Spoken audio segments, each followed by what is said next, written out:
thanks for all the warm and fuzzy comments in my first video. So today I want to look at a certain anime, and if you guess what it is, you're either Raven Simone,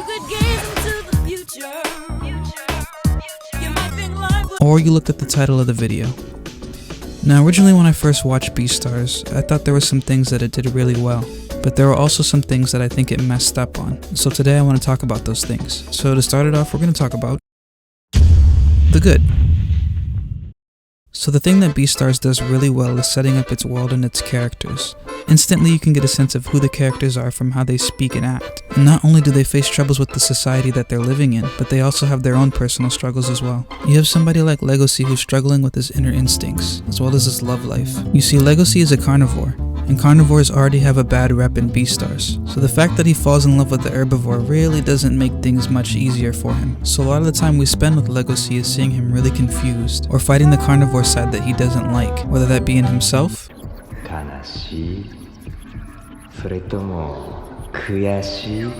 or in other people.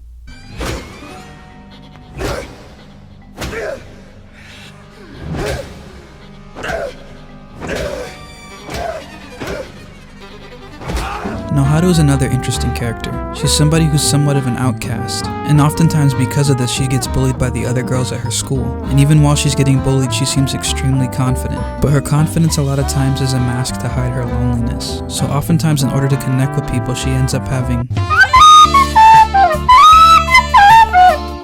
Lewis is somebody who's also very interesting. When you first meet him he seems very stuck up and arrogant, but then you end up finding out that it's because of his past and having to fight to live, and that he's essentially still doing the same thing, just with a different goal in mind. Now not only are the characters in Beastars good, but so is the soundtrack, animation, and directing.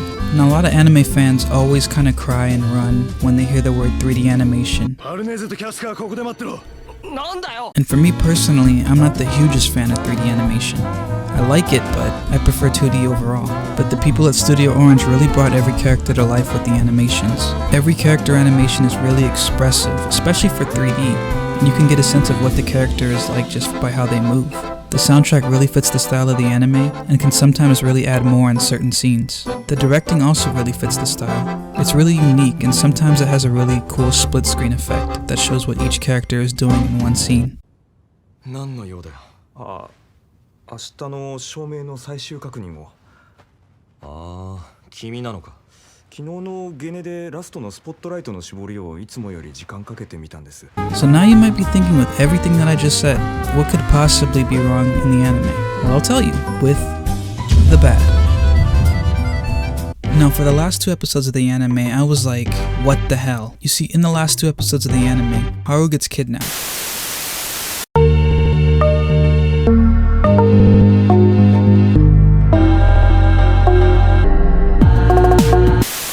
Now Legacy goes after Haru to go save her. Now when Legacy goes off we get the scene with the mayor and Lewis. And Lewis is asking the mayor why he doesn't go out to help Haru. And the mayor's like, they're way too dangerous. The police doesn't want to deal with them, and I definitely don't want to deal with them, so maybe you should just take a knee, big man. So why do you think that little thing bothers me? It's because when Legacy goes to save Haru against this dangerous organization, he ends up beating all of them with just another person. He even beats their boss.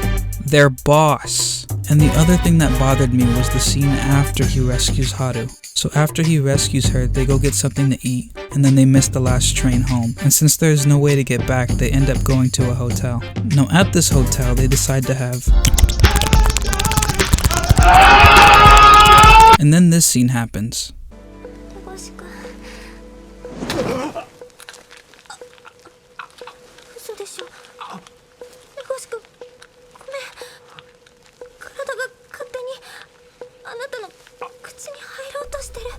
Now you know, I don't go on no Animal Planet or no Furfinity, but I'm pretty sure that doesn't make any sense. And even if it did, I think it could have been done a lot better. Like had Haru run away instead of saying whatever she just said, it would have made a lot more sense. And not only that, but it would have had a lot more impact on both Legacy and Haru, showing that they have a long way to go before really understanding each other and overcoming their nature so they can truly be together. But overall, I think Season 1 of Beastars is an enjoyable ride, and even though it's deemed the furry series, I think a lot of people can end up enjoying it. But it's just the final 2 episodes that really takes away some of the impact that the first season really had on me. So since a lot of people told me that I should start giving ratings on my channel, I think I'm gonna give Beastars a 6.5 out of 10. I feel like it has a lot of potential to be better, and it feels like a lot of the stuff that's happening in Season 1 right now feels like a setup for something much bigger.